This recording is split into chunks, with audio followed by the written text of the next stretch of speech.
Welcome. I am your host, Manpreet, aka MMA Lock of the Night, and your boy on Twitter at MMALOT, and joined by my guy, John Stargarian. You guys can follow him at MMA Fox on Twitter. And we are here propping you up for UFC Vegas 36, headlined by Derek Brunson and Darren Till in a pivotal middleweight scrap that I can't wait to break down for you guys. And it's always great to have my guy, John, with me. John, how's it going, brother? Yeah, not too bad. Not too bad. Cashed a nice plus 550 last weekend. Unfortunately, didn't cash anything else on the night. So the night ended up a little in the red. But yeah, I am excited to get back on the horse this week. I don't really know if it's the best card for betting just in general, but there's some intriguing spots. Yeah, this last card actually that passed us by, that one was a weird one too, right? Like as soon as that Mana Martinez fight went to a decision, I'm like, oh, it's going to be one of those fucking nights. All right. So I'm sure a lot of people lost money out on that. I'm sure, myself included, I had it in a couple Hail Mary parlays as well, but hopefully we can make the most out of this 10 fight slate that we got ahead of us here. And even for yourself, man, to cash a plus 550 and still end up in the red, god damn, that's got to feel like shit, right? Yeah.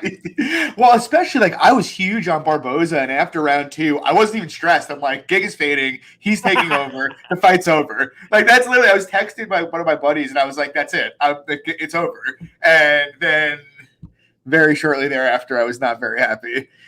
He's like, fuck you, John. I'm taking this guy out. We'll see how it goes.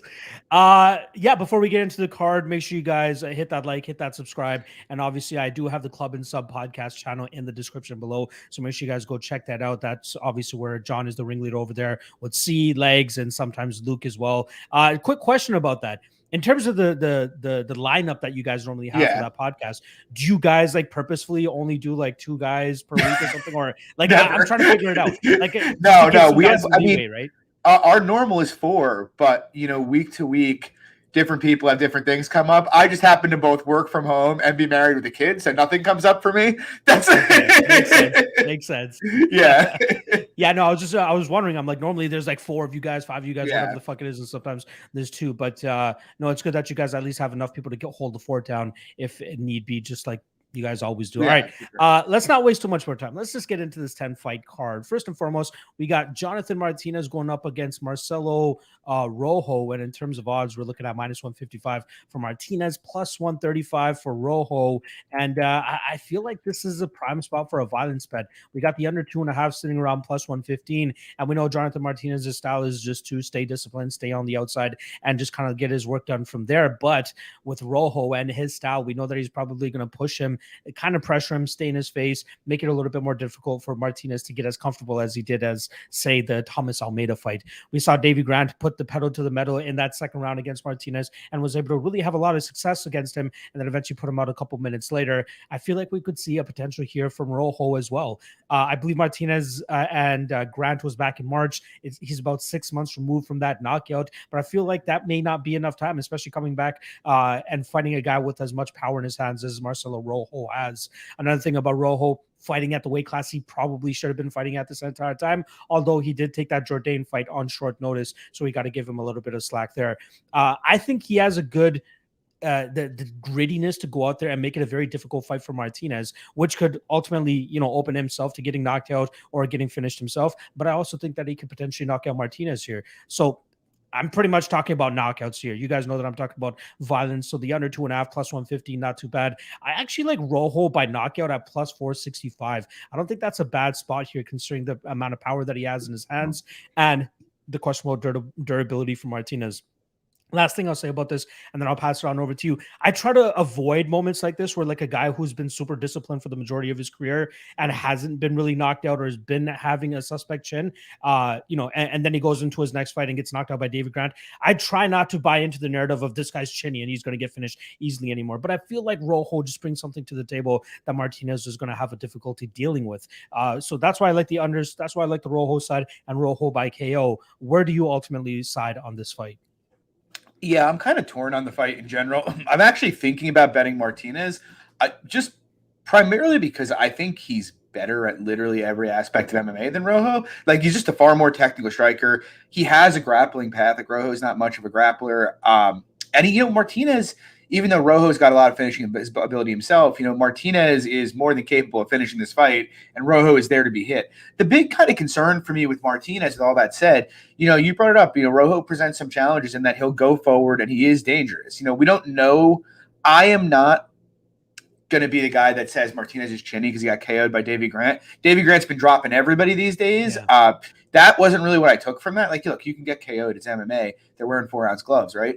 What I took from that, though, or what bothered me about that fight is it seemed like as soon as Grant realized he was going to go forward, Martinez didn't really have an answer. And we saw something similar happen in the Andre Ewell fight, where round 3 of that fight, Ewell has a broken hand and is basically fighting with one hand, but Ewell just kind of bites the mouthpiece and starts going forward on him, and he just basically stopped throwing volume at him and kind of let him win the round and steal the fight. And so that's a concern for me because Rojo he's going to go forward and he's going to get in his face and throw a lot. Now, do I think he's very likely to finish? I think it's a large portion of his win condition, but I do think he could cause Martinez some problems. But, even with that said, I think Martinez is the superior fighter everywhere. And so, I'm looking at minus 150, like, man, if Martinez is smart, he should cover this easily.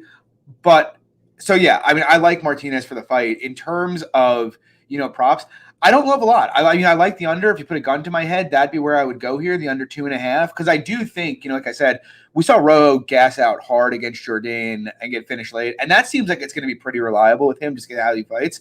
And so it's like, if he's in that state of mind while he's fighting Martinez, I think it's very likely he's going to get finished if he's in that state. And early on in this fight, he's going to do his best to finish this fight. And so unless Martinez goes the grappling path, but that really just hasn't traditionally been what he's done. He just doesn't attempt very many takedowns. I think there's just a really high rate that this fight finishes. I like it, especially at plus money. I feel like I talked to him about it with somebody and they said it almost feels like a trap spot, right? Like where, a guy, the majority of his fights are finishing it with Rojo. I believe it's 20 out of 23 fights that he's actually, finished inside a distance. Whereas Martinez, not saying he has a suspect chin by any means, but still it is a little bit questionable considering the type of fighter that he fought back in March and the type of fighter that he's fighting here now this weekend against Rojo. It's worth considering, right? I'm not like I'm just saying I'm not ready to call him chinny, but maybe it's going to turn out that he does get rocked a lot going forward in his career. We'll see. I'd like to distance myself from that fight more first if I'm looking to back Martinez, especially here against a very heavy puncher and Rojo. All right, let's move on to the next fight. I'm sure both of us have a ton to talk about here. We got Dalcha Lungiambula going up against Marc-Andre Barriault. We got minus 160 on MAB and plus 145 on Dalcha. Now, this seems like a pretty damn good spot for Barriault to go out there and continue to show his progression within the MMA game. Obviously, stumbling right out the gate coming into the UFC as the champ over there in TKO, comes into the UFC and loses 3 straight fights, and everybody's ready to write this guy off. Luckily for him, the UFC was down to give him another shot, goes out there and beats Oscar Piechota, and then I believe he tests positive for some sort of steroid. That fight gets changed to a no contest, and then he redeems himself by going out there and finishing Abu Azaitar with 4 seconds left on the clock. Cashed that round 3 prop, because goddamn, I was really sweating that one there. But feels like a similar fight with Abu Azaitar and Dalcha Lungiambula in certain aspects, right? Both guys are heavy punchers. They have some decent grappling. I'd say Dalcha a little bit more judo credentials and a little bit better of a wrestling background than what Azaitar brings to the table. But that gas tank is just so suspect, man. And now that this is going to be his second fight at 185 pounds, and he's actually going to fight somebody that will push him, not like Marcus Perez and not like Marcus Perez in terms of just accepting guard and then allowing Dalcha to just stay on top of him. Dalcha, it's hilarious because I believe at least once or twice in that fight, the fight got stood up because of inactivity. And it seems like Dalcha just does his best to get the takedown, but then doesn't really do much in terms of trying to progress or find submissions or trying to get a TKO of any sort. It seems like he's inevitably going to have to get another takedown, which is why he's just trying to save up that energy when he's just laying on top of his opponents. Unfortunately for him, he has a guy, Marc-Andre Barriault, who's going to be looking to work to get back to his feet, has decent takedown defense of his own.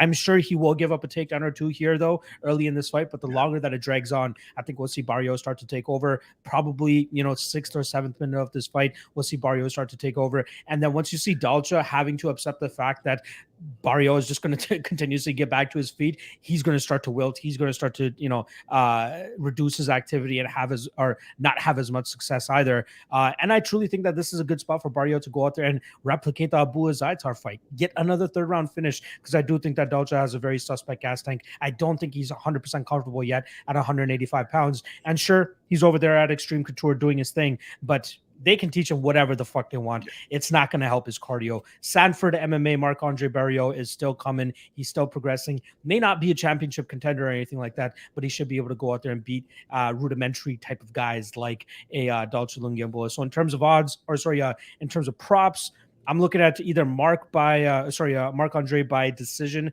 at plus 250, or I got to sprinkle that round 3 prop, and the bookies are already privy to it. Plus 760 for him to win by round 3. I feel like you're going to echo some of my sentiments here, but did I miss out on anything for this? And also, which props do you ultimately like here? Not really. So, I bet Barriault for a couple units on the money line here. And, the thinking is pretty much like what you said. Dalcha is explosive. I'll give him that. He is fast and he's explosive. But the problem is that's the only way he works is an explosion. There's no... When you're in the kind of the mid-range of the fight after a combination, he's not throwing kicks or a jab. He's just kind of recharging the battery to explode again. And the problem with that is it's very easy to read. You go back and watch the Magomed Ankalaev fight. Look, Ankalaev is excellent, way better than Dalcha. But, Dalcha wasn't even doing anything where he had a hope of landing there. It just, the way it's just so predictable and so readable. Even Marcus Perez, who's a punching bag, he wasn't really having much success landing on. And so, while I am a little worried about because Barriault is willing to take damage to go forward, about him getting clipped, I kind of think it's similar. I know Dalcha's output's going to be low, and I know the amount of opportunities he's going to have to do that are probably going to be small, plus he's very easy to read. And so the fight, to me, really comes down to, takedowns, and I think you kind of nailed it. Look, Dalcha can get takedowns. He's athletic. He's explosive. He can probably get a couple takedowns here.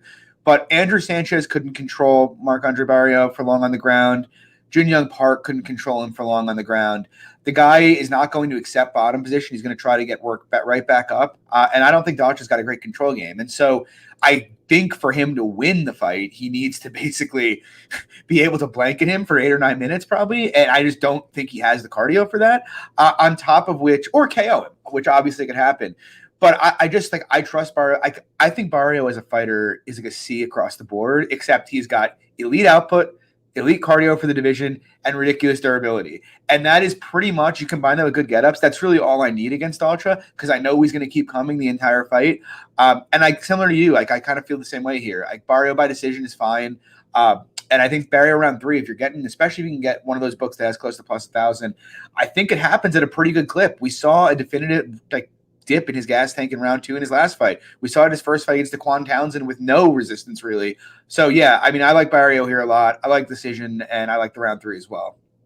Yeah, I'm glad we're on the same spot there because, again, there aren't too many spots on this entire card where you can feel truly confident. I feel like this is a spot where a lot of people are going to be on the same side here. And also, shout out to my guy, DJ Low. Black cherry over mango. As an Indian man, an Indo-Canadian man, I need to choose mango over anything. If it's ever mango against anything, it's mango all the fucking time. Shout out my guy DJ Low. He already knows the Indian culture up here in Toronto. All right, let's move on to the next fight here. We got Charles Jourdain going up against Julian Erosa. We got back-to-back Canadians. Speaking about Canada, in terms of odds, we're looking at minus 185 for Jourdain and plus 160-ish for Julian Erosa. Now I feel like this is another spot where we can go out there and bet some violence because there should be some violence. I know some people are hitting the pause on that because of that article that came up about Julian Erosa saying he's going to go out there and grapple fuck for 15 minutes. I truly think it's mind games. I think it's just him kind of tugging, not saying he can't go out there and grapple fuck. If there's any way you're going to go out there and beat a guy like Charles Jourdain, the blueprint is already out there. Go out there and grapple fuck this guy. But does Julian Erosa truly have what it takes to go out there and win a solid 10 minutes of grapple fucking? Potentially. But I think it's ultimately going to come down to a bit of a war here, right? It's a 150-pound catch weight. Charles Jourdain almost seems like he chose Julian Erosa because he knew it would be like either a fight of the night or a performance of the night type fight for him, especially with the way that Erosa fights. But man, Erosa's striking defense is so questionable in this spot. Charles Jourdain, very wild and jumpy himself. But I feel like he has a little bit more composure and definitely more durability than what Julian Erosa brings to the table. I like Jourdain in this spot, not as much as most people. A lot of people are kind of hammering me saying, Jourdain should be lock of the night play. It's still a little bit iffy, man. You got to look at the fact that Julian Erosa has over 2.5 times the amount of experience that this guy has. He's been in there with almost everybody. I'm sure he's seen a style like Jourdain in the past, but it's just that durability of Erosa that gives me some pause here. He kept running into the same combination from Sung Woo Choi the last fight, which was fucking hilarious. Then he eventually gets knocked out there. I believe it was a lead left hook, if I'm not mistaken. But I do think that Jourdain will be able to find something to put Julian Erosa out, either first or second round in this spot. So Jourdain knockout plus 150, not bad. I know it's chalky, but the under 2.5 at minus 150, minus 180, not too bad of a parlay piece if that's what you like there, because I do think there's going to be immense violence in this fight. Erosa by submission plus 645 kind of catches my eye because he does have a sneaky darts and he does have some sneaky submissions on his record. And then I saw somebody else actually shout out to me, Jourdain in round 1 plus 250. That's not too, that doesn't pop out to me too much. I like Jourdain KO and under 2.5. How are you liking this one, brother? Yeah, so I kind of lean Erosa here, to be honest. I don't disagree with a lot of your points about Jourdain. What's kind of funny about Erosa? Like, classically, you would think of him as chinny, but I'm not even sure it's a chinny thing so much as he's just defensively void. Like, he stands with his chin straight in the air at all times. He's right there to be hit. Doesn't move his head much, which obviously is a concern against a guy like Charles Jourdain. And I do think the Jourdain KO early in this fight is very live. I guess the reason I like Erosa, for a number of reasons you touched on. You look at just the level of competition Erosa has fought has just been so good compared to Jourdain. Like, he fought Fili, obviously, and he gave him a tough fight. But then on top of that, Erosa is actually huge for the division. Like, I think he's coming in with 4 inches of height and like 5.5 inch reach advantage here. And he's the kind of guy that, while I have all of those big concerns about his chin, about his defensive issues and whatnot, and I do have those concerns here in every fight that I back him, he's a guy that also, though, is going to put pressure on you. And if you don't get him out of there early, most guys tend to fade against him because he's going to push at absolutely hellacious pace, and he's going to do a ton of attritional work and just basically make you work all fight. The guys who have beaten him have either finished him early or been able to match that cardio. Can Jourdain? Maybe. We'll see. I think his cardio is decent, but I'm not sure that it is. And to your point, Locke, I agree. If Erosa really wanted to wrestle that bad, why didn't he wrestle against Nate Landwehr? Like, how many guys has he done it against in the past? But it does bear mentioning it is a potential path for him that he has that Jourdain really doesn't have in this spot. And so just kind of as a result, like, I think Jourdain has a better chance to finish this fight early than Erosa. But I'd also, if this goes 15 minutes, I'd much rather be holding a Julian Erosa ticket on the money line. And I think Erosa is pretty dangerous as well. In terms of props, so yeah, I lean Erosa on the money line, but I do give some credence to, the early Jourdain props. And like I was going to say, in terms of props, I think if I was going to be backing Jourdain, the Jourdain round 1 plus 250. And in terms of any other for the fight, it's chalky, but I do kind of like the under 2.5. If Erosa does get him down, he's going to probably put him in some bad spots on the mat. And on the feet, these dudes are going to absolutely slug it out. So it's minus 180, but I don't mind the under 2.5 here. Another fact to kind of note here, all of Jourdain's wins coming inside the distance as well. Although that Rojo fight was damn close to being a decision, but he definitely put the foot on the gas and was able to get him out of there. Great fight. I believe that was fight of the night that night as well. This is going to be like the fight. I mean, if it goes past 2 minutes, this is going to be awesome. There's a handful of fights here that are dark horse for fight of the night, man. There's a ton of fights. Even the first fight, right? Martinez and Rojo should be a fucking banger as well. So I'm looking forward to that one as well. A fight that should possibly be one-sided here. We got Jack Shore going up against Ludovic Sholinian. In terms of odds, we're looking at minus 525 or 550 now for Jack Shore. Plus 425 is the return on Ludovic Sholinian. Now Sholinian obviously coming off the most recent season of the Ultimate Fighter. Lost his second fight to now Ultimate Fighter winner Ricky Tercios. But even on the regional scene, you see Ludovic's kind of path to victory in most of his fights is taking the grapple heavy approach, right? That Vincent Cachero fight, that was pretty much control versus damage, where it seemed like the 2 of the 3 judges ended up scoring the control for Ludovic more so than the damage that Cachero was throwing out there. And even like earlier in his, I think the first fight that we actually have on the tape index of Sholinian was against some Megan dude. I forgot the Megan Anderson or something like that. I feel like that was his name. I can't recall off the top of my head, but he got a guillotine from full mount. Like, you don't see that. Like, he literally just, oh, you're gonna give me your neck in full mount, and he just takes it and fucking takes it home with him. Like, it's hilarious seeing that type of guillotine. I don't think I've ever seen somebody snatch a guillotine from a full mount like that before, but that just goes to show the level of competition that he was fighting on the regional scene. Did have a small stint in LFA, like I said, with that Keshiro fight that makes it onto the Ultimate Fighter. Good showing against Raposo. Raposo, if I'm not mistaken, was the number 1 pick for Team Volkanovski, but he was able to turn him away, get the win there, and then obviously comes up short in the Turcios fight, which probably goes down as fight of the season, possibly because it was a very much back and forth fight. It didn't seem like Sholinian was able to kind of just corral Turcios to have the success that he was supposed to have in that fight. I think he's going to have just as much difficulty here against Jack Shore, man. Jack Shore is an absolute unit of a man. This guy is fucking insane. 14-0, 26 years old, growing on a fight-to-fight basis. And although he should be getting a step up in competition, if I'm not mistaken, this is a short notice spot for Sholinian. Shore has all the goods, man. I actually think he can get this done inside the distance as well. I think he can just grapple fuck Sholinian, and then at a certain point, Sholinian is just going to break. I truly think he's going to break. Like, that's the perfect word to use here. I think it's going to take up until the second round. So I like Shore. First of all, I like the under 2.5 at -110 at pick 'em odds. I love that line.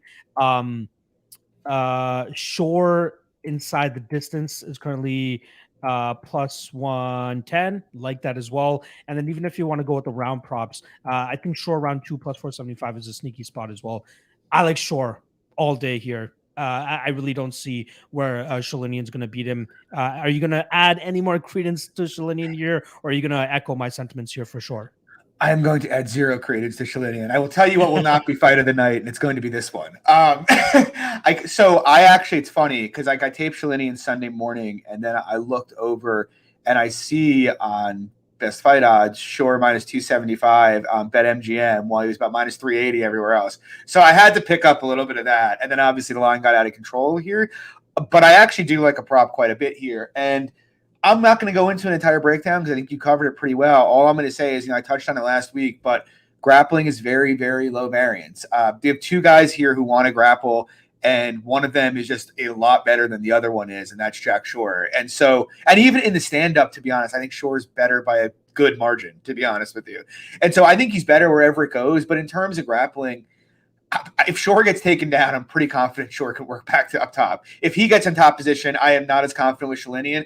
I think he dominates this fight fairly easily, and I like the ITD a lot. If you actually look at Shore's record, even if you don't want to go back and watch the fights and just wiki cap it, the guy's a finisher. He's always actively looking for finishes, and when you watch him fight, you can see why. If he has the back, he's attacking subs, but otherwise, he's very active on top. He throws ground and pound, and so getting the positions I think he's going to get, I just think he finishes this fight at a much better than 50% clip here. On top of which, I will say this, I would not play the Shore submission. Just the guy throws enough ground and pound that I think playing submission is playing with fire here, because he could obviously finish each way he wants. But I think Shore does this pretty easy. I like it. And that, yeah, for sure. The best way to make that -500 into something better is take that inside the distance. And it feels like a guy like Jack Shore could definitely deliver on that as well. So glad that we both like Jack Shore there. All right, let's move on to the next fight here. I believe this is the prelim headliner. Not sure how I managed to make it there, but we got Ji-Yoon Kim going up against Molly McCann. We got pick 'em odds pretty much here. -110 on both sides. I really like Kim here. Again, I faded McCann the last 2 times out, +180-ish on Tyler Santos, which I think was a gift of a line, and then +120-ish, which I ended up thinking, or which I believe ended up closing as a +100 on Lara Procopio. But this one, it feels like it's going to come from the striking, whereas the other 2, it came from grapple fucking from both of their opponents, right? I think Kim, with the 10-inch reach advantage, 3-inch height advantage as well, she should be able to maintain her distance. And I know everybody's going to go back, watch the Antonina Shevchenko fight and be like, oh, look, she looked like fucking Nurmagomedov in there. How can you expect her to go out there and, stop the takedowns of Molly McCann? Molly McCann's not really a wrestler, right? It's kind of a part of her game that she's developed over her career, but it's not like she has a background in wrestling or anything like that. She chooses that path to victory when it's open for her, and it has worked out for her at points, but it's not like she's getting crazy amount of control time on top of these opponents, right? She only has a 20, I believe it was a 26% takedown defense accuracy. she doesn't spend much time on top. I believe there's one of the fights, the Deanna Belbita fights, where she lands like 5 of 14 takedowns and only has about 3 minutes of control time. It doesn't make any sense. Like, if people are thinking that she's going to go out there and grapple fuck Ji Yoon Kim, I think they're in for a rude awakening here. I think Kim will do a good enough job in terms of stopping some of the takedowns, getting back to her feet, and start punishing her on the feet.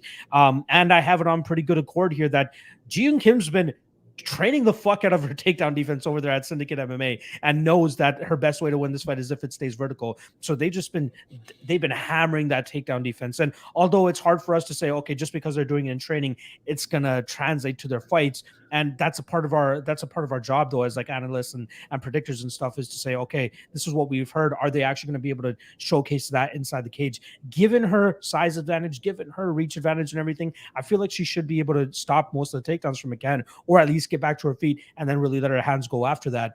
I think the sneaky prop here, I know a lot of people love their over 2.5s in women's MMA, which currently sits at minus 420, but I feel like a sneaky spot is Kim via KO at plus 1,000. Plus 1160.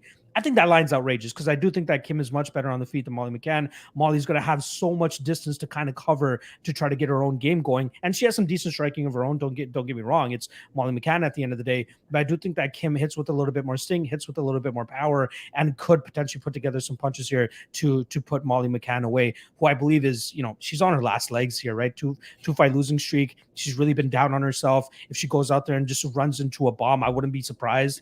I like Kim. I am going to take a little bit of a sprinkle on that KO prop, just because I think it's a little bit outrageous. Am I too crazy? How do you see this fight going down? No, I'm going to agree with you again here.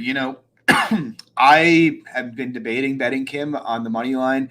Here's the truth about Molly McCann. She got a little bit of shine because after she got smoked by Jillian Robertson in a short notice debut, she went on a 3-fight winning streak. But look at the people she beat. It's Lipsky, Priscilla Cachoeira, and Diana Belbita. Now, Belbita's aggressive, but Belbita literally cannot defend takedowns. And she got taken down 5 times that fight and lost the fight. Now you look at the fights when she's actually fought real competition, Tyler Santos and Lara Procopio, both of whom are decent, but I don't know how great they are. And they both won really without too much issue at all. On the other side, you have Ji Yoon Kim, who I think is, I want to say 4-2 in the UFC, something like that. But you look at the kind of level of girl she's fighting, like she's having competitive minutes standing with Antonina Shevchenko and Alexa Grasso. Like Antonina Shevchenko and Alexa Grasso would each be minus 500 on the feet with McCann. And, Kim had moments in both of those fights standing with them. So I don't think the stand-up's close at all. I think she'll do whatever she wants there. I do have concerns about Kim's takedown defense. I'm inclined to agree with you, Locke. Like, I don't think McCann's much of a wrestler, 1, and number 2, I think her control game is pretty weak. And so the base assumption that I have is Kim's going to be able to work up probably. And I don't think takedowns are going to come easy either way. But it is enough of a concern because, we've seen her she got head and arm thrown by Antonina, which is kind of whatever. McCann doesn't really do head and arm throws, and she's so much taller, it would be tough here. But again, it happened and she got held down for a bit. And there's so little other data of Kim on her back that it does scare me a bit, just because I hate being in a position where if something happens that I saw on tape and then I lose because of it, I'm going to be like, oh, you fucking idiot. Like, what are you doing? But I will say, I think there is a chance with everything Kim's been doing that even if McCann can hit a bunch of takedowns, Kim gets up without a problem. Whereas on the other side, I find it very hard to see McCann winning a kickboxing match here in any capacity. And you touched on a huge size advantage here for Kim. 10 inch reach, 5 inches of height. I think she's going to win this fight. In terms of props, yeah, I mean, I don't love anything here. The Kim decision plus 150, I mean, it's maybe a little off, but I don't think it's that great. I agree with you, to be honest. I think plus, if you have one of those books, I wouldn't take Kim KO plus 700, but if you have it at plus 1,000, plus 1,100, and you're talking about 9-10%, I mean, that is pretty reasonable. And, we've seen Kim drop some girls before. She hits pretty hard, and Molly McCann's there to get hit. So I like Kim here, and I'm going to side with Manpreet, go with the KO plus 1,000. God damn. All right. I thought I was speaking out of my ass, but that line is just a little bit too wide. It's a little bit too It crazy. is. And in terms of what Kim's record is inside the UFC, she's 3-3, 3 wins over Justine Kish, Melinda Fabian, Nadia Kasim, and then 3 losses to Lucy Pudilova, Antonia Shevchenko, and Alexa Grasso. Again, pretty tough strength of schedule there for her. And I think all 3 of those women that beat Kim will more than likely beat Molly McCann as well. Yes. All right. Let's move on. Let's move on to the main card here now. And I always like to take this time to remind you guys, hit that like, hit that subscribe, and obviously give my guy John a follow over there on Twitter as well. And hit that Club and Sub podcast subscribe as well too, because those guys are fucking phenomenal. All right.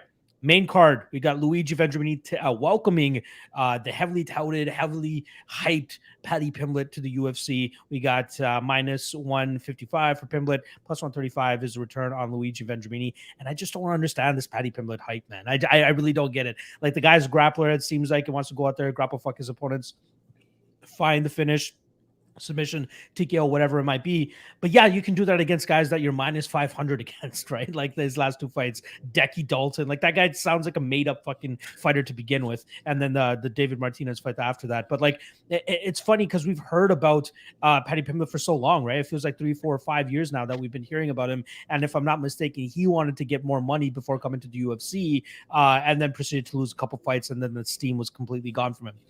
When I see that you have lost to Stevie Ray in a grappling match via heel hook, there's huge red flags for me there. Not to mention his first ever loss to Mr. Cameron Ellis via Anaconda choke 35 seconds into their fight, albeit that fight was 8 years ago. I'm sure Paddy Pimblett's much better now, so let's give him a pass on that.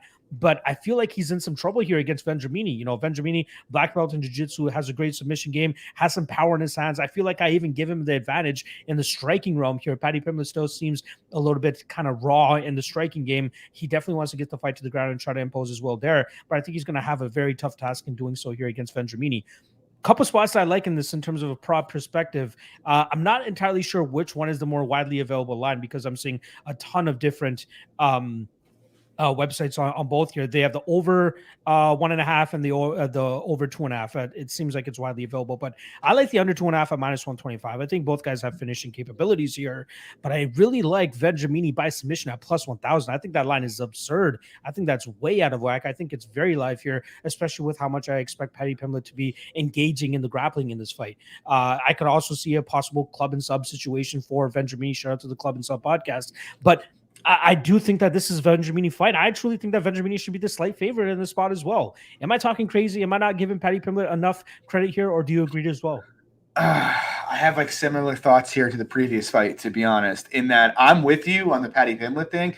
It's funny because we have been hearing about him forever, right? Like, I remember for like UFC London like 2 or 3 years ago, taping Nad Narimani and coming across him fighting Paddy Pimblett, which, by the way, Nad Narimani looked like Khabib Nurmagomedov in that fight. For anybody wondering about Paddy Pimblett on his back, you know, we brought up the Stevie Ray thing. Yeah, I'm not a huge Paddy Pimblett guy. I think in general he's got the skills that he'll probably get a couple layup matchups where he easily submits, you know, the guys he's fighting because they're just not very good grapplers. But in terms of here, you know, I'm torn because like I know Vendramini is significantly better on the feet. I know he's likely the better wrestler. The problem is, again, like the Vendramini tape, it's just there's just not a lot of it. You know, you have the Ziam fight, 2 fights that happen really fast, and then, you know, a couple old regional fights, right? So it's like I don't have, again, much data of what happens if and when Vendramini ends up on his back. And like that scares me, especially when one guy is a grappling and submission specialist, right? Like I don't really want to end up in a spot where Ven gets taken down 30 seconds into the fight and Pimblett's on his back. And I'm like, wow, fuck, I should have avoided this, right? But, you know, with that said, again, like I feel the same way. Like I said, I'm with you on Paddy Pimblett. I don't think he's a UFC caliber fighter at all. I think he's got a UFC caliber submission game, but like I don't personally think he's a UFC caliber fighter. He's going to probably like hit us up or go crazy on Twitter after this. Guy's not even going to get into it. but yeah, I don't rate Pimblett at all. I don't want to say how high I rate Vendramini, but I think he has a skill set that's just much more translatable in the UFC. I have concerns about his get-up game, which is why I haven't bet him yet. and I've been thinking about it. I've been waffling back and forth on this one all week. In terms of, but I do like Vendramini. Like if you're making a bet on the money line, bet Vendramini. Don't bet Patty Pimblett as a favorite. If you're betting on if you want to like actually hit a prop here though, there is one I kind of like, and I do sort of like goes the distance to be honest. Vend is dangerous and can finish fights, and so is Patty. But both guys are black belts, and I sort of think I agree with you. I think Vend is more likely to sub Patty than the other way around. But I do sort of think if this turns into like, there's a strong chance this turns into kind of a greasy match filled with scrambles or Patty trying to force grappling and clinching a bit. And Vend wasn't very aggressive against Fares Ziam in his last fight. And so now part of that's probably Ziam pumping a jab in his face all fight. But I don't know. I kind of think if you're telling me Patty's going to try to grapple, and he will, and I don't think he can sub Vendramini, I think that's a great spot for the over at dog money, or for the goes the distance at plus 125. For me, it's more so seeing what kind of resistance Patty Pimblett can actually put up with, especially with the high-level black belt here in Vendramini as well, right? Like we've seen him go the full 5 rounds against Sorenbach, where he kind of had to deal with the grappling over there. Nadirahmani, again, not really a notorious finisher with his grappling, but more so just a controlling type of guy.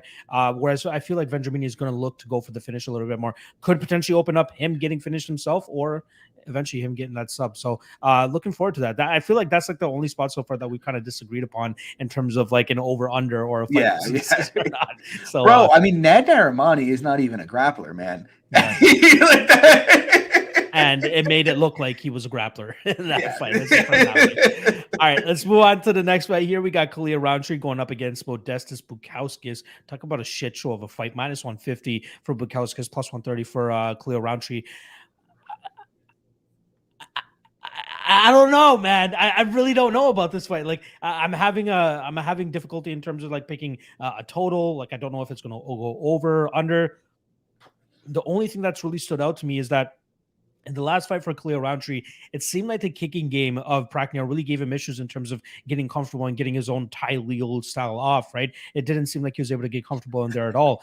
Bukauskas, if you watch most of his fights, it seems like he has a pretty kick-heavy game plan because he's just so long and tall at this division that whenever he throws a kick, it seems like he's able to hit the guy from the other side of the cage. I feel like if he leans on that here and tries to keep Khalil at distance, he should be able to have a good enough success. I'm not sure if that will allow him to actually open up and actually look for a finish in this fight. And I could just see him just remaining on the outside, trying to avoid the big shots of Khalil and just picking him apart with those kicks and, maybe a jab or something here and there. Khalil definitely still has power. Modestas does have durability issues. So that's a little bit of a concern for me, which is why I want absolutely nothing to do with this fight. But in terms of actually picking a prop here and a prediction, I'm going Bukauskas and Bukauskas by decision, which currently sits at Bukauskas by decision is currently plus 320. I feel like he's just going to be disciplined and stay away. If I'm not mistaken, he's on a bit of a losing streak right now, so he could potentially be on the chopping block as well, especially with the UFC cutting a guy like Antonio Braga Neto who tested positive for COVID, and they're just like, see ya. Lilia Shakarova test positive for USADA, see ya, 0-1. So they could be feeling the burner here, and he's going to have to go out there and get a W as best as he can. Stay away from the big power of Khalil, and he should be able to cruise in this fight. I feel like he has decent enough distance management to be able to do that, especially against a guy like Khalil, who not really filling out to be Thai Leo, as a lot of people expected him against a guy like that performance he had against Eric Anders. How do you feel about this one? I know there's a prop out there that, it did catch my eye. I won't lie. I'm not going to say it myself. I'll leave it up to you. But how do you feel about this fight ultimately? Dude, Thai Leo, man, I bet Eric Anders in that spot against him too. That was fun. And then having to listen to him for 2 hours on Rogan talk about becoming an elite striker. Christ. I'm glad I cashed with Ian Kutalapa the next time around. He's like, oh, you want to do Muay Thai? Let's take it down and see what happens. In terms of the fight, I mean, for me and just kind of the way I view fights, like I'm not a big fan of either of these guys, to be honest. I was very anti-Bukauskas coming into the UFC. I bet Michailidis against him in his first fight. In terms of Khalil, I have looked to fade him as much as I possibly can over the course of his career so far. Sometimes working, sometimes laying 3 units on Gokhan Saki and wanting to jump out a window. But, what I'll say is, look, I don't think, kind of like you said, Khalil is pretty basic. Like, if you go into the pocket with him, he's very dangerous. His hands are very fast and his kicks are very hard early in fights. And I think against Bukauskas, that would be enough with 15 minutes of cardio. That problem really is he doesn't have 15 minutes of cardio. And what I do know is Bukauskas does have good cardio, and he will keep a relatively high pace. And so that makes it, even at plus 125 with me thinking that Khalil's a more skilled striker, knowing that I need to get him out of there in 7 minutes probably to have a chance to cash my bet. Plus 125 is not really doing it for me. But I do think, when you look at this fight, like if it goes to decision, I'd much rather be holding a Bukauskas ticket than a Rountree ticket. I'd go as far as to say I'd have Bukauskas like minus 400 if it goes to decision, right? But I do think, he is hittable. Khalil's a huge hitter, and the opportunities to hit him are going to be there early. We saw, Lord McCall was getting off on him, no problem. Obviously, Jimmy Crute put him out cold. We've seen the guy get hurt over and over and over again. And, I think like something like 5 or 6 of Khalil's 8 wins have been in round 1. Like, that's usually how the guy wins fights. And so, with that being the case, like, I think there's a pretty strong chance he's going to put him out early. Do I think it's like a 40 to 50% outcome? No. But like 25 to 30%, yes. So I like the Khalil KO round 1 plus 5, or the Khalil round 1 plus 500. Dude, that line is ridiculous. And if anything from this past weekend, Al Hassan plus 600 in round 1, absolutely crazy to me that I didn't even bother taking a little bit of a stab on that, as I do think that there was a ton of value on it at Al Hassan plus 600 round 1 this past weekend. Even if I was picking D Carico the whole week, but at plus 600, you got to take a little bit of a shot. It almost reminds me of who the fuck was it? Ben Izatar against the Kamaworthy plus 400 for him to win inside round 1. You got to take a shot considering the majority of his wins on round 1. And I absolutely see your approach here. Plus 500 for Khalil round 1 is a steal of a line. Even if it doesn't hit, I feel like you're getting an immense amount of value there, especially considering the shaky chin of Modestas Bukauskas. All right. Let's move on to the next fight. We got David Zawada going up against Alex Morono. I'm very intrigued to hear what you have to say about this fight. In terms of odds, we got minus 130 on Morono now. Plus 110 is a return on David Zawada. Morono actually opened up in the minus 200 range and has been heavily bet down to minus 130. A lot of people are on the Zawada side. And pre-tape, I agreed. I thought Zawada was a side here, but once you actually run the tape, I feel as though Morono is a little bit more a stiffer of a test than most people are making it seem. I believe that there is slight recency bias in this one, especially with the Zawada side, who went to, if I believe, a split decision against Ramazan Aviv last time. But we've grown to know that Ramazan Aviv, no matter if he's minus 200 or minus 700, the guy always fights the same, always fights to the level of his competition, and makes his opponent look better than they should, especially considering what the odds are. And I feel like that's what people are kind of buying into here with Zawada having a close fight against Aviv, and not, even though he didn't get the win, at least they believe that his stock rose. But the way that Morono fights, I feel like it's going to be difficult for Zawada to keep up with that pace and that output that Morono does. He's a zombie, right? Just moves forward, throws punches, has decent durability outside of that Chaos Williams fight. But then again, everybody's getting nuked by Chaos Williams. But Morono, I think he's the side here, especially at the line. I do think he moves forward, gets through whatever Zawada's throwing at him, and continues to put the pace on him. On the ground, both guys black belts, if I'm not mistaken, so I don't think Morono will be in too deep of trouble there. I have seen Zawada go through some wars against Danny Roberts and even the last fight against Ramazan Aviv, a bit of a war in that fight as well. But I do believe that Morono will be able to get the win here with the output, activity, and the pressure that he's going to continuously put on Zawada in this spot. So I'm kind of liking the over 2.5 minus 170, a little bit chalky, but I would rather go with Morono via decision, which is what I think the ultimate prediction here is going to be. Plus 180 on Morono by decision. I don't mind that line. Minus 130 is a little bit of a decent line too, in my opinion. I think maybe you should line it closer to minus 150, minus 160 for Morono, but it seems like the market is just all over Zawada for some reason. He seems to be the public favorite dog this week. How do you feel about Morono or Zawada? And then ultimately, how do you see this fight going down and the prop that you like the most? Yeah, coming into tape, I thought I was going to be betting Zawada, to be completely honest with you. Yeah, that was one of the lines that stood out to me right away. I agree with a lot of what you said. The thing is, like, Alex Morono, he gets a lot of shit because I think first of all, I think he's kind of weird looking. Like, he doesn't really look like he doesn't really look like an athlete, Yeah. And the second thing is, like, he's not flashy. He's not a guy who's coming out here flatlining people left and right. But when you actually look at his game, it actually works quite well. The guy keeps an incredibly high pace, like you said. I actually think he's very durable. He swung in the pocket with Max Griffin for 3 rounds, and Griffin hits pretty hard and never really blanched there. Him getting nuked by Chaos, okay, I can live with that, though. Whatever, it happens, like KOs happen. But I think Morono's got a pretty strong game. he's certainly more tested than Zawada. He's beaten a far better level of competition than Zawada has. And, Zawada on the feet, like he'll keep a good output, but he's pretty defensively void. He's pretty easy to hit. And so like just looking at the kickboxing here, I think it clearly favors Morono. The reason I didn't bet Morono is really, I think he has some pretty big wrestling holes, to be honest. It was really concerning to me that towards the end of the Max Griffin fight, Griffin was basically able to take him down like 4 times in round 3 without any problem at all.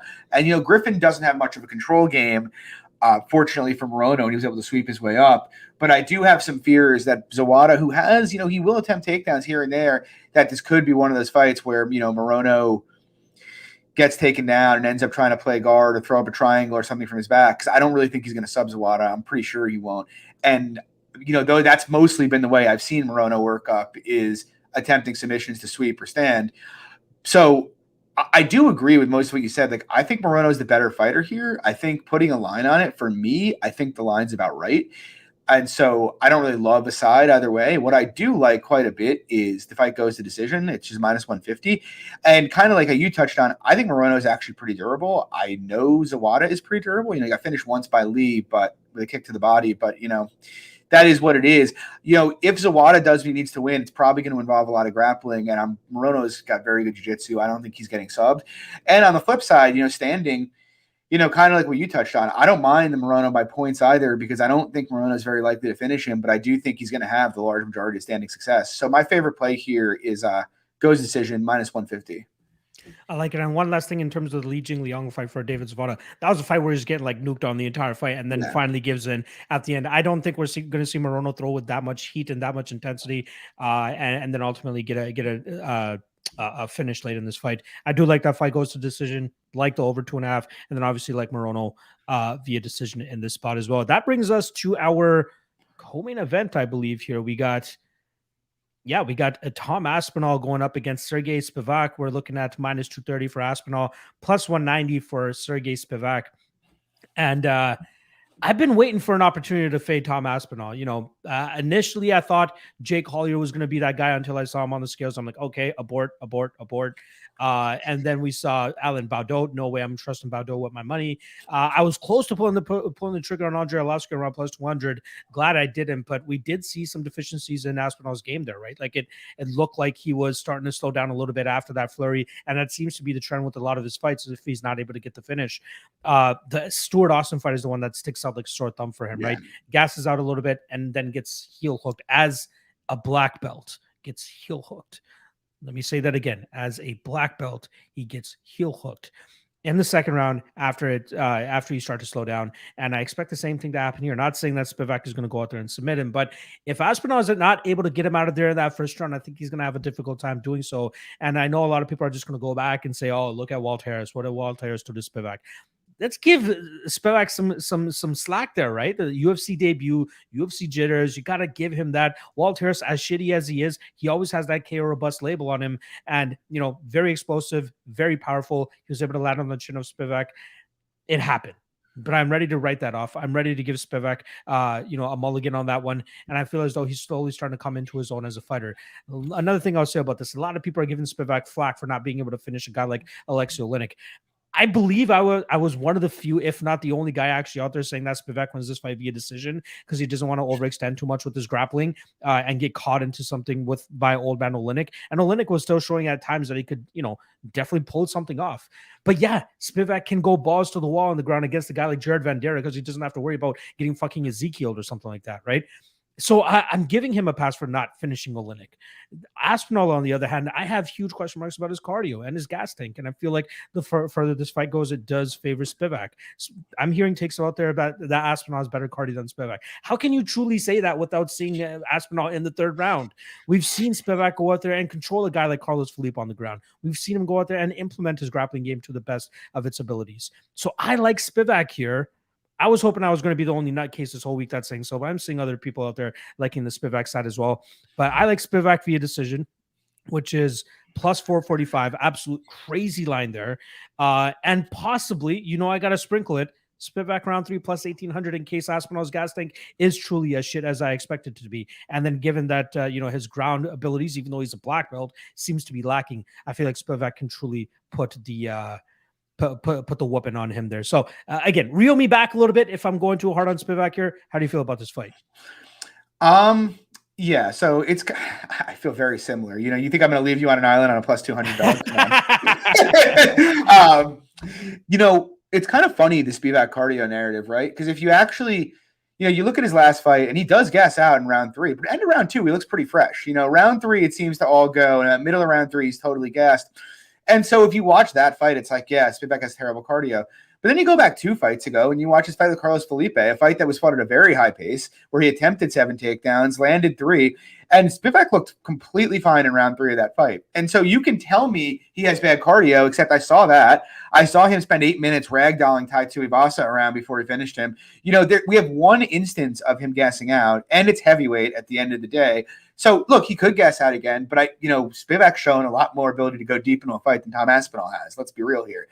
In terms of the fight itself, look, I bet Arlovsky in that spot. And the funny thing is, I had a lot of people say to me after that, oh, you don't believe Aspinall's legit now? And I was like, I don't want to say he's not legit.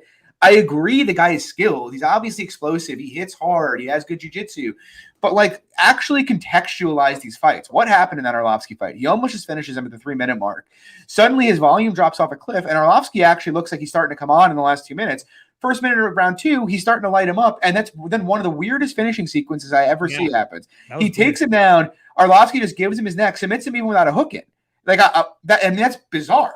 It's just a completely bizarre scenario. And so it's Arlovsky didn't even fight it. As soon as he got under the net, he just tapped. He's like, fuck. I was saying the same thing. I was like, I could have turned into that. Are you kidding me? So probably not, but you know what I mean? It was a position you shouldn't be getting finished in. And so I didn't really take a lot away from him subbing Arlovsky or beating up Barriault, who can't grapple on the mat. Look, I know he's a decent grappler, but I don't think that those two outcomes are anything you can draw from. What we can draw from is he hits hard, he's athletic, he's obviously fast, but the reality is there's been 2 times in his career where he's actually gotten extended in a fight. The first time was against Stuart Austin, like you touched on, clearly slows down and then gets submitted, and looked pretty bad when he got put on his back, by the way, in that fight. That's the other thing.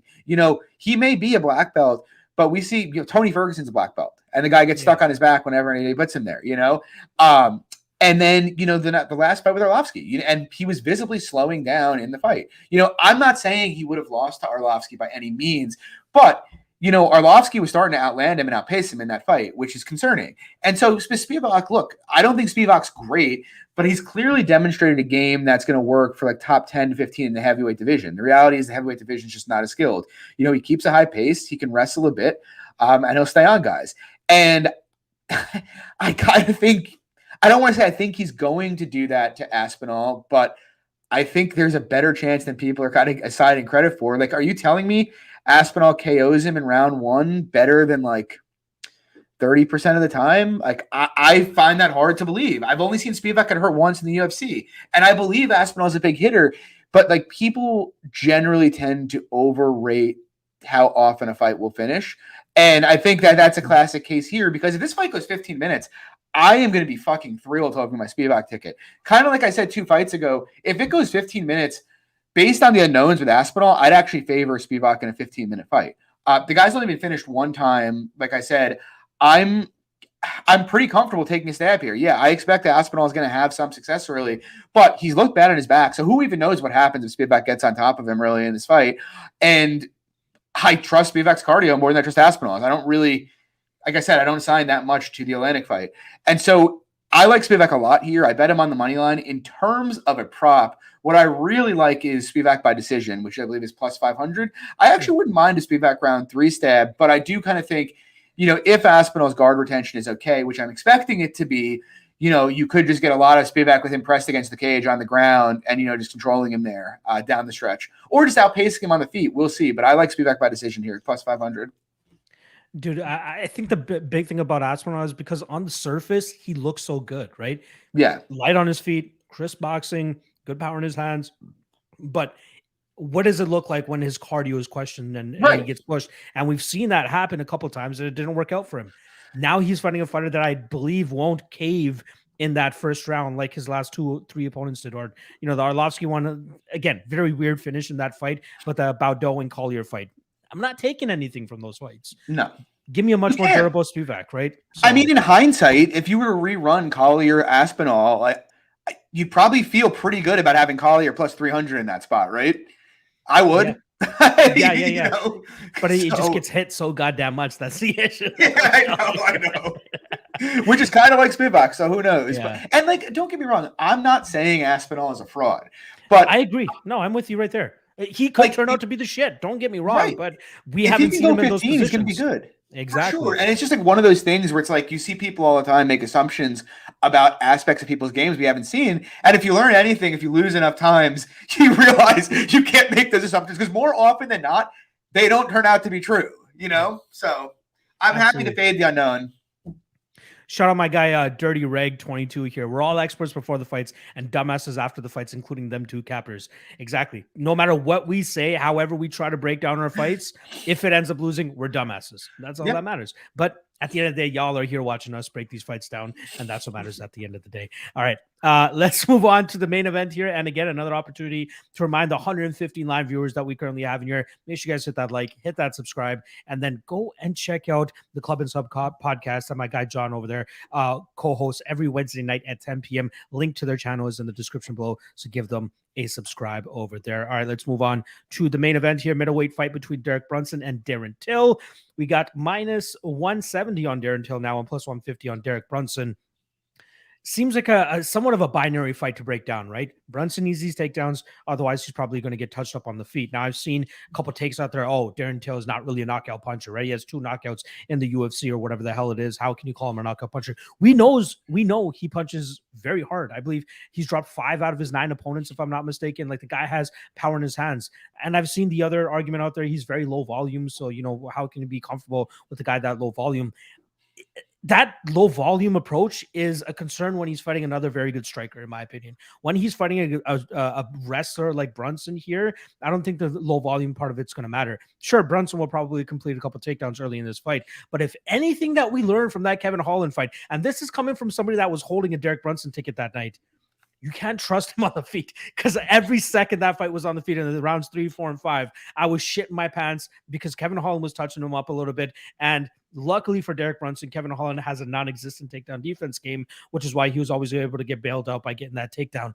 Darren Till will be a lot harder to take down, first and foremost, 82% takedown defense. He'll be a lot harder to keep down. And then on the feet, if he starts touching up Brunson, it's going to be very tough for Brunson to get out of there. I really like Till in this spot. When this fight was initially announced, I felt like it was going to be a lock of the night play for me regardless. I did the tape, ran the tape, still confident in it. Again, the only real thing that I'm hearing in Brunson's favor is that Darren Till is very low volume, and Brunson should be able to get the takedowns. And I've heard some takes out there actually that the longer this fight goes, the more it helps Brunson. But I feel the complete opposite. You know, I feel like he's going to have have a lot of difficulty in terms of controlling Darren Till on the ground. And then when this fight's on the feet, I feel like it's almost one-way traffic. I don't want to completely nullify or count out the knockout ability that Derek Brunson has, because he still has some big power in his hands. And if he's able to set it up properly with a takedown feint or something like that and come over with the big overhand right, he could potentially clip Darren Till and put him out, because we've definitely seen Darren Till knocked out in the past. But I still feel as though that Till will be prepared for this fight. He'll probably not win the first couple rounds, but after that, I think he starts to take over and then eventually finds that knockout blow. My official prediction was Darren Till round 4 KO. In terms of props, how that translates, Till by KO is right now plus 135, but the round props on Till are very intriguing for me as well. Round 3 plus 950, round 4 plus 1550, and round 5 plus 2350. I just feel like Brunson's going to be desperately shooting for takedowns later that this fight goes. He's not going to be successful on it, and then Darren Till should be able to go to work after that. Am I giving Till too much credit here, or do you see it the same? First, let me just say, Derek Brunson is my guy. I think he is tied with Carlos Esparza for the most money I've made on any fighter in my life. Shabazian, Kevin Holland, let's go. I've had him in his last 4 fights, and it's been awesome. I like Derek Brunson so much that the perfect dream ending for me is him beating Till on Saturday and then knocking Izzy out cold to get the title back and get his revenge. Unfortunately, that is the storybook ending, but we are not in a storybook. And unfortunately, he has Darren Till he's facing off with on Saturday afternoon. And Look, I don't have a bet on the fight yet anyway. I have the volume concerns about Till. You know, I pretty much bet Whitaker against him solely because of the volume aspect of that fight. Yeah. But the truth is, you know, that was Robert Whitaker in a fight where I knew the striking was going to be competitive. No matter, I kind of gave Till a slight edge technically. Derek Brunson is just not on the same level as a striker. Like the reality is, like, look at the guys. You can say whatever you want. You know, I was in the Till's a fraud camp for a while. But at some point, you have to acknowledge what the guy did. You know, he beat Wonderboy. Even if you want to say he lost that fight, what you cannot say is it wasn't a close fight with one of the best strikers in the UFC. You know, he went head-to-head with Masvidal, and he was having a ton of success that fight before he got knocked out. You know, and then we saw him with Whitaker, who, look what Whitaker did to Kelvin Gastelum. Whitaker's one of the best strikers in the UFC. And again, you saw a very, very, very close fight. And so as much as I have tended to try to discredit Till in the past, what I don't think you can dispute is the guy is an absolutely elite striker. And so for Brunson, look, I mean, we saw Masvidal clip him, and I suppose Brunson could, you know, clip him and knock him out. He does hit very, very hard. Like, that is in play. But for Brunson to win this fight, it's probably reliant on the grappling, like very, very heavily on the grappling here. And he needs to hold him down, in my opinion. The problem for me is it's been, other than Kevin Holland, it's been really a long time since Brunson's really held down anybody for an extended period of time. And I actually think what we have seen of Till's get-up game is pretty good. And I think pretty good is enough to work up against Brunson. And, you know, he has very good distance management. You know, Brunson's going to bum rush in a lot of times, and he's, you know, Till can punish him in ways that Holland and Heinisch and Edmund and Elias Theodoro could not punish him for coming in aggressively for takedowns. And so I think Till's going to be able to keep the fight on the feet for most of the fight. And like I said, I have some concerns about a Brunson knockout. I have some concerns he could outwork him. But ultimately, when it comes to like looking at it, if I think Till can keep this fight on his feet for 15 plus minutes, and I do, it's impossible for me to not favor him in the spot. He's just too sorry. The gap in technical proficiency is just way too wide standing. That Brunson, I don't want to say he's checkmated without a KO. I suppose he could outvolume him, but it would be a very, very tough ask. So if you put a gun to my head on who to bet on the money line, I like Till. In terms of props for this fight, low-key sneaky one. I don't really like the props for this fight. Let me just say that first out there. But I really, really don't, just because I think everybody kind of had in their head coming into this, oh, Till's going to knock him out. And so instead of us getting like something like plus 250 or something on a Till KO, it's like plus 140. It's like, I think that's probably about right, to be honest. Yeah. So if I'm going to give a prop here, and this is a prop show, so I am going to give a prop here, we're going to go with Till wins by decision, which is, depending on the book, plus 400. You could also do goes the distance, but, you know, I think, like I said, I think Till's got a good chance to KO him, but I do think, you know, if you price Till 65, 70%, which is about where I put him here, I think decision is probably like 30%, you know, and so that's plus 230. So it seems like decent value on the Till by decision. So I'm picking Till, and I like Till by decision here. I like it. I'm glad that we're kind of on the same page there. Again, I've seen a ton of arguments against it, but I feel as though like this is one of those spots. Just don't overthink it, right? Like Till should be able to get him out of there, or at least win this fight regardless. Quick shout out here to my guy Adam Kana, or I might be absolutely butchering his name there. Says he trains at the gym that Tom Aspinall trains, which if I'm not mistaken, also is the gym that Darren Till trains out of. If that is true, please make sure you slide in my DMs. I have a question for you. I heard something that I'd like to kind of get some correction on. So if you're on Twitter or on Instagram, slide in my DMs at MMALOT, and I have a question for you that I really need the answer to. But yeah, that is pretty much a wrap on the breakdowns. Obviously, next up we have our 3 best prop bets that we're going to share with you guys. Unfortunately, let me just check my DMs real quick. We don't have Cody's 3 best prop bets, so it's just going to be me and John here. So let me just pull this up. But first and foremost, if you guys haven't already heard, tomorrow's Ultimate Weigh-In Show It's going to be a big one. We got my guy James Krause coming on, and then we got Fight Ready's Eddie Chaw coming on as well. So both star-studded coaches, and obviously have very good camps under their belts as well. Very much looking to see how they're able to break down this 10-fight slate for us, and if they have anything to add or give us any type of insight that could help us make some money this weekend. Eddie Chaw, don't get it twisted. I believe his father is a famous poker player, so he's been around the gambling scene a little bit. He knows what the fuck he's talking about. Really looking forward to that. And then obviously James Krause has that show on ESPN MMA's YouTube channel with Brett Okamoto and Nick Kalikas. So both guys knows what they're talking about. Our guy James Krause coming back for the second time, and then Eddie Chaw making his debut on the show. Hopefully I'll be able to bring him in for a couple more shows moving forward. All right, let's get to the props here. 3 best props. There we go. First one I got up is Martinez and Rojo under 2.5 at plus 115. Think there's going to be some violence there. Really looking forward to that. I think both guys have finishing potential. I think Rojo early or Martinez late. But I think the pressure that Rojo is going to go out there and put on Martinez will allow us to cash that under 2.5. So I like that plus 115. Then we're just off to the races. We get a little bit crazy. If you guys are longtime viewers of Propping You Up, you guys know I like to get a little bit crazy with some of these props. So second up, I'm going Marc-Andre Barriault, round 3, plus 750. Got to take a little bit of a shot there. If you are with one of those books that have it closer to plus 1,000, even better. You know what I mean? That's probably where you're getting the most value from it. But I do think he's going to be able to outwork Dalcha and then finish him late in this fight. And then lastly, y'all want crazy, right? Let me give you some crazy. Vendramini via sub, plus 1,000. Feel like there's some value on there as well. One more that I wanted to add here, but these are the 3 best that I could come up with. I really do like that Kim via KO at plus 1160. If you can get it around plus 1,100, plus 1,200, I do think she ends up, touching up Molly McCann. I think there's a good chance she actually ends up putting her away. John, we're moving on over to you, brother. Yeah, so first up, I got Jack Shore to win inside the distance at minus 110. To me, this is just a very binary fight here. You have 2 guys that are going to want to institute a grappling-based game plan. One guy is just way, way better than the other one. Usually when 2 grapplers meet and one is way, way better, they dominate. Grappling's very low variance, as I said, not to be a dead horse, but it bears repeating.